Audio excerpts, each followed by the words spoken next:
Hi, Scott. How are you doing? First, I Doing want to great. start How are off you doing? with I am doing fantastic. I hope you had a great Thanksgiving. I want to start off with Peyton Barber. These last three of those last 4 games, he's gotten a lot more touches and had a great deal of productivity. And what have you seen from him in practice? I suppose is part of my question. But then also too, what does it take for a guy who was kind of not really on the shelf, but like not really playing as much those games before to come out and have the success that he's had? Like I said, in 3 of those last 4 games that you guys have played. Peyton's a great guy, works hard every day. I thought he had a really nice camp for us. And then, he did some things in the first week. And, I don't look at a lot of stuff, but I see, some things being said about the yards per carry and everything like that. Well, he's a short yardage and kind of the 4-minute type back for us. So those yards are hard to come by in those situations. And he's done a great job of moving the chains, and so for him to kind of have a little bit more success, a little bit more yardage, especially in this last game, was really good. I was happy for him because he shows it every day. Some of those games where he didn't have production, a lot of it was just kind of situational. We were down, we were throwing the ball a lot more. So we were using some of those other guys. But for him to do that was great. I mean, I was talking with Coach Rivera, and we've won 4 games, and in 3 of those 4 games, he's gotten first downs that have given us a chance to take a knee at the end of the game. So those are big moments. And for you, just being around football as long as you have, what is the importance of having the momentum you guys have, but also getting the guys back that you are at this time? Like you get Dontrell Inman, obviously Cornelius Lucas is practicing again. How important is it to combine those 2 things when you're going against a team like Pittsburgh on the road? This is a tremendous challenge for us. Obviously, you brought up Pittsburgh. I think they're about to kick off pretty soon, and go play them and the change of schedule and everything like that. But they're a very good team, and we got our work cut out for us. I think, momentum is a real thing, and it's just confidence, guys building confidence and feeling good about themselves and continue to work and grow. And I made the point to you guys for a long time that, we want to just keep getting better every week and play our best football in December and January. And that's what we're working and striving to do. Thank you, Scott. Hey, Scott, John Keim. When it comes to Terry McLaurin, we hear about, the leadership, the little things, all that. What are some of the little things that you feel he does that maybe separates him from some other receivers? He has a tremendous work ethic. He takes everything one day at a time. He really trusts and believes in the process. He believes in, our coaches and what he's being told to do as far as just schematically and technique, fundamental wise. And he just, he soaks it all up. And when he makes a mistake, he doesn't make the same mistake twice. He focuses on the fundamentals, just his skill set. I mean, he's obviously very strong and fast. He can separate. And he's getting better. He's getting better at the techniques of just route running, but really just the process of just him trusting the process and coming to work every day. And then that leadership stuff, has really just kind of come about naturally because, he's built great relationship with his teammates, and then they have so much respect for him based on the work that he puts in and the production that he has. Is there a time you remember when you've seen some of that, that work ethic or the not making the same mistake because of maybe the way he approached it after practice, before practice, anything like that where you've seen something that maybe was a little bit different? Nothing really different. It's really just the consistency. It's day in, day out. He has a certain routine he goes by before and after practice. And he leans on that. He trusts his preparation. Everybody makes mistakes, so he doesn't let that bother him. But there's nothing that just pops in my head. It's just more so the consistency that he brings to his approach. Wanted to ask you about play calling and just I guess what you've learned over the course of the season and about working with these guys and about how to get in the flow and where you feel you guys are right now, the communication, all the aspects of it compared to the start of the year. Yeah, I think we're growing. I think we're growing as an overall offense, and I'm part of that.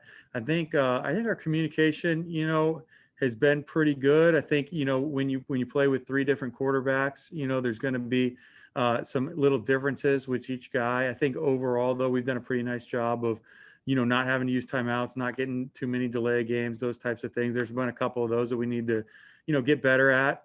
But our quarterbacks do a good job of communicating to the offense. And then just as far as myself, every game is going to present a different set of challenges, and, you got to get yourself ready for that. You got to recognize, what kind of adjustments you need to make as the games go on. But the one thing is also you need to kind of just know when to say when, and you're not going to win, or you're not going to win the game on every single play, but you could very much lose it if you make a mistake. And so just to, be patient, be patient when you need to be patient, and then be aggressive when you need to be aggressive, and picking your spots. Pete? Logan Thomas was somebody you and Ron Rivera talked a lot about this offseason, even though he didn't have much of a track record. Now he's more than doubled his catches career high wise, and he's helping you out in other ways too. Just how have you seen him improve, and how come it feels like this past month you've really turned up in terms of using his versatility? Why is he getting more involved at this point in the season? Well, I think, sometimes those things, as far as the versatility, they just kind of come up that way, for whatever reason. I think but the other thing is just Logan, we wanted him to be comfortable being a tight end, and wanted him to, he'd been a kind of a backup player that played in spots, and, he made it clear pretty early in camp that he was going to be our guy, and so we wanted to just let him focus on playing the tight end position and doing as well as he could. And he's really gotten better. He's gotten better as a receiver, as a route runner, and as a blocker. And then, as that role, and there's a little bit more comfort, we've kind of just expanded the things, because he does have obviously a unique skill set. So we try to use, if our guys can do something well, we try to use them to do it. And obviously you can't do everything. So you pick and choose the spots. Hi, Scott. With all the changes on the offensive line, what has allowed them, in your opinion, to hold up so well? Well, we've obviously had to shuffle some guys, but that's nothing new with what people deal with in this league. I mean, injuries happen, and injuries up front happen because those guys deal with a lot of contact. I think our offensive line coach, Sean Matsko, has done a great job of getting all those guys ready. And then the players, they stay prepared themselves. And they've stepped up and rose to the challenge when their name was called. So I think there's a lot of credit to go around there. But the biggest thing is just you got to prepare. If you're a player in this league, you got to prepare like you're going to be starting, whether you are or not. Because if you're on a roster, at some point you're going to get an opportunity, and then what you do with it, kind of dictates how much more of opportunities you'll get. And are there certain statistics or measurements that you guys look at to evaluate your offensive linemen? I mean, it's not like skill positions, obviously, where there's a ton of statistics that you can, parse through, but are there certain things that you guys prioritize over other things? Yeah, I mean, we want guys that can, yes, there are, but really what we do, and we do this with every single position, is we evaluate every single play, so we evaluate every play, and then players are graded accordingly. And if you're making too many mistakes, whether it's mental mistakes, obviously, or the worst, and then, physical mistakes, sometimes you're going to get a bad matchup. But if those things start showing up too often, then, you got to make a change or make an adjustment, or find out why those things are happening. It's not so much like just a number. It's more so just, hey, these are the techniques that, these guys are supposed to be using. Are they doing them? Okay, they're doing them. Then are they successful doing them? And then we kind of go from there. Hey, Scott, they kind of brought this up in the Thanksgiving broadcast, the lack of the preseason. And for you, I was just wondering, how much did that play in? People overreact, right? Like to wins, losses when things happen. But you were a new coordinator, new coaching staff coming into this team. Did it feel like, and this is kind of like Michael's question, did it feel like it took you those first 4 that you would have normally had in the preseason to get things going? Because now there seems to be a pretty good rhythm. Yeah, I don't know. I mean, that obviously, I think that did play a little bit into it, but I never thought about that, just because it didn't really seem to do me much good. We got to do whatever we can to try to win each week. I thought we had some opportunities early on some things, that could have gone a different way, and maybe things would have played themselves out differently. But I do think, as the season's gone on, I think our offense has improved. I think I've improved. I think, you get a better feel for the players. Maybe that does have something to do with the fact that there wasn't a preseason or there wasn't an off season either. But, I thought we had good work in camp. I felt like, we had an opportunity to start a little better than what we did. Nothing you can do about it now. And like I said, we're just trying to build and improve on the future going forward. Hey, Scott, especially in Dallas, but maybe the last few weeks, it seems like the play calling, you're hitting the right buttons, and especially with the trick plays and stuff. Do you feel like you get into a zone on game day where you're able to like kind of try things you wouldn't otherwise, or speaking to that rhythm, but do you feel like maybe you get hot when you're calling the plays? I think there are momentum swings in games. I think where, it's a lot easier to call the plays when you're getting first downs and the ball's moving, than it is obviously when, you're not gaining a lot of yards. The trick plays, we'll call them, and, there are things that we work on. It's not like it's just, and there's something that we see, and that's why we get to it. We ran a reverse in Detroit on the first drive. We lost 10 yards, but that doesn't deter you from trying it again. It's just part of the deal. If you're going to call those types of plays, that you're going to have to potentially live with the consequences, because those are high risk, high reward types of situations. I think our guys, the ones we ran this last week, they executed them well.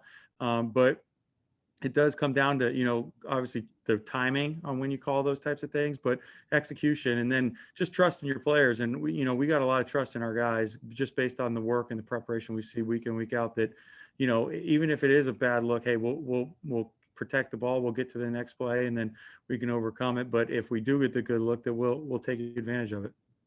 And then how key are the third down conversions in that? I mean, if you look at the last 5 games where you guys have won, 3-2, the third down conversions are 10% higher than they were earlier in the year.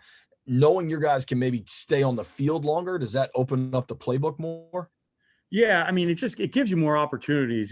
That's one thing that we did not start out well this season on third downs, and we knew we had to get better, and we made some adjustments, and we have, and we've improved in that area significantly. And when you convert a first down on third down, you at very minimum have 3 more plays, and in those 3 plays, that gives you a chance in an explosive play, or to just to gain more yards, and like you said, keep the offense on the field.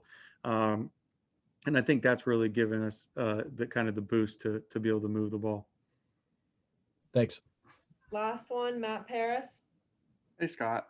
Going back to Logan Thomas, we talk a lot about him learning the position and obviously transitioning from quarterback, but does he look like an NFL tight end to you? Like, if you were to watch his tape versus a guy who's been playing tight end his whole life, like, has he figured out the position, or is there still signs where you see that growth, that transition?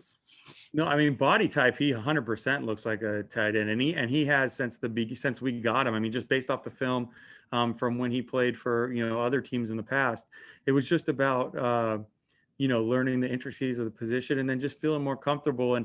And to be honest, I don't know, like, if he would have been in the backup role, and he probably wouldn't have gotten the development. He needed to be out there and play 55, 60 snaps a game, which is what he's been doing. And I think that's where, the type of person he is, where he was determined, and the work to, hey, I'm going to get better at this.